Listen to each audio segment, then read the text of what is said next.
YS Rajasekhara Reddy 16వ వర్ధంతిని కడప జిల్లా బదివేలుపట్నంలో ఘనంగా నిర్వహించారు. పలువురు వైసీపీ నేతలు ఘన నివాళులర్పించారు. వైఎస్ఆర్సీపీ సీనియర్ నాయకులు వంకెల కోలిరెడ్డి ఆధ్వర్యంలో వైఎస్ఆర్ విగ్రహానికి పూలమాలలు వేసి ఘనంగా నివాళులర్పించారు.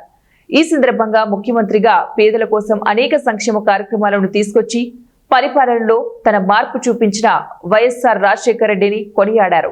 మర్చిపోలేనటువంటివి కాబట్టి ఆయన జ్ఞాపకార్థం ఈ రోజు మనము సెప్టెంబర్ 2వ తేదీ అయినటువంటి ఈ రోజు మనందరం కూడా ఆయనకు వర్ధంతి సందర్భంగా ఆయనకు ఘన నివాళి అర్పించడానికి మేమందరం కూడా ఇక్కడ సమావేశమవడం జరిగింది. కాబట్టి ఆయన ఎప్పుడు కూడా మా అందరి మనసులో చిరకాలం చిరస్మరణీయంగా ఉంటారని మరొకసారి గుర్తు చేసుకుంటా ఉన్నాం. అదేవిధంగా ఈరోజు ఆయన ఆశయ సాధన కోసం వచ్చినటువంటి జగన్మోహన్ రెడ్డి గారు కూడా మన ఆంధ్రప్రదేశ్ రాష్ట్రానికి ఎన్నో సంక్షేమ పథకాలు అందించి మన ఆంధ్రప్రదేశ్లో ప్రతి ఒక్కరికి గడప గడపకు అనేక కార్యక్రమాలు ప్రతి ఒక్కటి కూడా అందించి ప్రజల వద్దకు ఎలాంటి ఇబ్బంది లేకుండా చేయడం జరిగింది.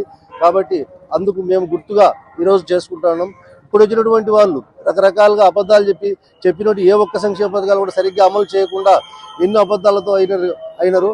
కాబట్టి ఖచ్చితంగా మళ్ళా కూడా మేము రాజశేఖర రెడ్డి ఆశయ సాధన కోసం రాజకీయాల్లో అడుగుపెట్టినటువంటి జగన్మోహన్ రెడ్డి నాయకత్వంలో మేము ఖచ్చితంగా మళ్ళా కూడా 2029లో అధికారం వచ్చినంత కూడా మేము ఇదే విధంగా మేమందరం సమిష్టిగా పోరాడి ఆయన మళ్ళీ ముఖ్యమంత్రి చేసుకోవడానికి మేము ఎటువంటి కార్యక్రమాలకైనా వెనుకాడబోమని చెప్పి మరొక మారు మీ మీడియా సందర్భంగా మేము తెలియజేసుకుంటూ ఈ వచ్చినటువంటి ఈ కార్యక్రమానికి ప్రతి ఒక్కరికి కూడా మరొకసారి ధన్యవాదాలు తెలియజేసుకుంటూ జోహార్ వైఎస్ఆర్, జోహార్ వైఎస్ఆర్, జోహార్ వైఎస్ఆర్.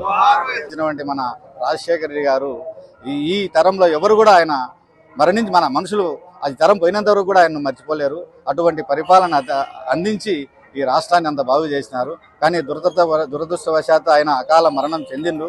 ఆయన మరణం చెందకుండా ఈ రాష్ట్రం విడిపోదు. ఇంకా బహుశా ఆయన ప్రధానమంత్రి అయ్యే పరిస్థితి కూడా ఉన్నది. కాబట్టి ఆయన అకాలము మృత్యువు చెందినాడు. కాబట్టి ఆయన ఆశయాల కోసం ఆయన సిద్ధాంతాల కోసం ఆయన తనయుడు మన జగన్మోహన్ రెడ్డి ముఖ్యమంత్రి అయినారు.